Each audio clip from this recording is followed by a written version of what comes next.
All right, y'all. So I've got to tell you, I'm a little annoyed. Two ways. A little annoyed with myself. I'll get into that in a minute. I'm a little annoyed at some distilleries. And I really, really mean this. I'm not being funny. Let me cleverly annoy with myself first, because the distillery portion of this is the one that I don't have any control over. But the annoying at myself, I can absolutely come back on. So over the Memorial Day holiday, we had some friends over, pool day, whatnot. One of my friends happened to bring his bottle of Willet 8-Year Wheated. Now, you guys have heard me many times. You're probably so tired of hearing about this bottle. I completely understand that. Maybe you're annoyed at me. That's fine. I can live with that. I get it. I honestly just don't believe it supports that $230 plus MSRP. Our bottle was very trail mixy, earthy, not off flavored, just not what I expected, in all honesty. And my friend looks at me and he goes, I don't understand your dislike for this bottle. So he brought his. We did a flat side by side, right? Now, mind you, I want to, before we go into what the results of that side by side were, I want you all to remember this was batched from the same season of distilling, same batch of barrels. I don't know about same. I think the way they describe it is it's vague, but it seems like it's all from one distillation season and they all bottled it at one time. So doesn't mean they bottled everything at one time. There could be some batching and things like going on that. So that'll be important later, but just setting the stage for you. So where we got to is put these things side by side. And my bottle, as I obviously have said in the past, gave you the notes a minute ago, versus his bottle that had all these beautiful dark chocolate notes in it and some other little pops of fruit sweetness and other things. And I just said, no way. No way. This is annoying. I am annoyed at myself for one reason. And that is because I think when we sit down and we drink something and we're led to any sort of notes, whether it be from breaking bourbon or the distillery itself, which is important for the reason why I'm annoyed at distilleries. We'll get to that in a minute. We often forget that this is not a perfect game. You can't simply reproduce something at any sort of smaller scale, small batch, right? Which there's no true definition of small batch. We know that. You can't truly get something to be equal, even within its own season. And when we get to the distilleries in a second, I have a couple better examples. But in this example, I'm annoyed at myself because I think I have to remember to come back and say, is this something where there could be batch differences? Now, a second example of this I can point you guys to is definitely this year's Midwinter Night's Dram. If you aren't familiar with how they do that, they do Act and Scene. So Act is the year, the 10th year of the release. This year was Act 10. And Scene is the day of the bottling, which they only have so much capacity in their tank to put in, and they bottle that off and whatnot. So there was variance from bottle to bottle there, and that's the exact same situation essentially as the Willet 8-Year. So I have to keep reminding myself that my experience with that bottle, and I need to throw in caveats for you guys because you're probably sitting there saying like, well, duh, Nate, that makes sense.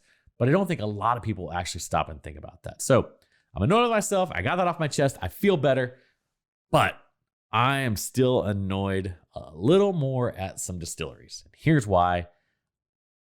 Because I don't think they recognize that either. I don't think there's enough recognition on their part where they go out and they say, hey, this is what we get. This is how we do it. I won't call everyone out. I don't look at every website or everything like that, but I did look at a few that I went back to and could attest to. And honestly, if I were looking at the website and expecting a certain experience and I didn't get it, I'd wonder what the heck is going on. Now, that's not saying my palate is as good as a master distiller. So when we get down to nuanced flavors and things like that, certainly understandable. But if it's just way off from what they're explaining, it's kind of a little disingenuous to me. Now, will they do anything about it? That's for another day. My suspicion is no. But the first one that I want to go into on this is the one you saw last week. Good old Calumet 16. Right? So we brought this one up last week. I did the second look at it on second thought, if you will, and still wasn't my cup of tea. If I were to go back and say, was it better than the first experience? Yeah, I told you guys it was slightly better than the first experience from what I remember. But when I pull up the website for the tasting notes here, my experience does not greatly align with the experience that is described on the website. Now, there's a couple of reasons for that. Again, one, we have micro batching going on here within the same season. So they take a full rack of whiskey and they blend it and they bottle it and ship it. They do that over and over again for all their 16-year-old product. They did it for the 15-year, they did it for the 14-year. So you're definitely going to have some variance. But for me, it seems a little disingenuous to put one description out there and not note clearly like your experience may vary. I do believe it talks about how they're single rack black, but I don't think many consumers stop and think about that and say, well, that just means there's going to be batch variance, right? So a little tough situation. I think we're probably crying, I'm probably crying about this and it's not a big deal.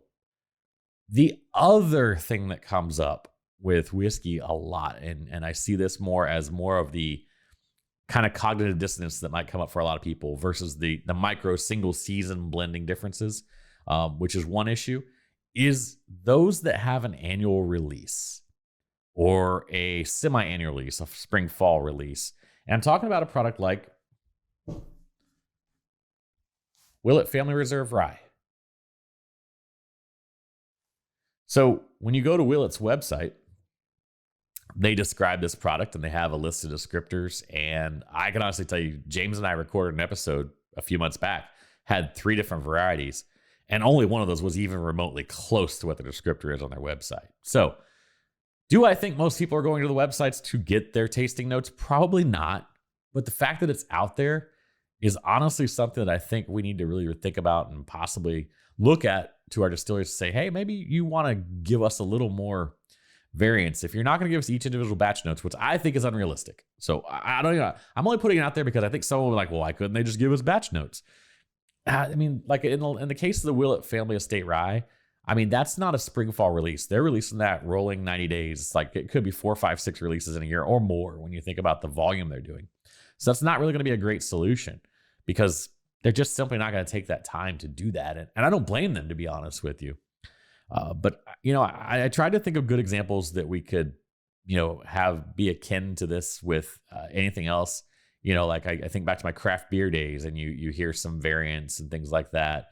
And certainly understandable because we are humans making this process. There's a lot of computer automation and testing and things that go into it in labs that you could try to get as close.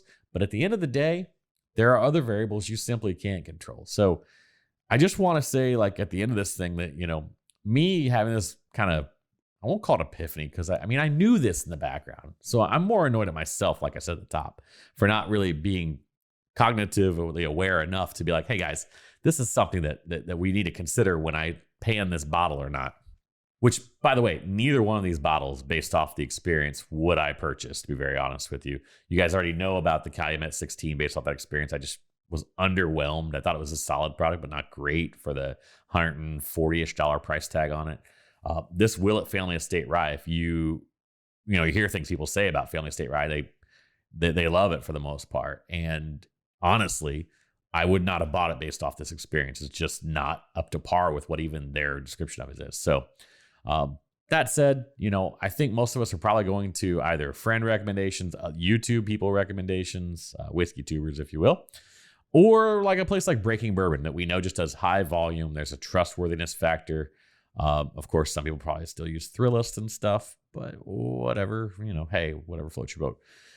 At the end of the day, I don't know that anything can be done about this, but I just know that my takeaway for this is to try to remember to remind everyone when I do a review or the review is placed on this channel or anything that comes up that has to do with a review or a critique of a bourbon, I'm going to try to really make sure I verbalize and say, hey, this is a batch product within a single season, so we should expect hopefully smaller variants or not.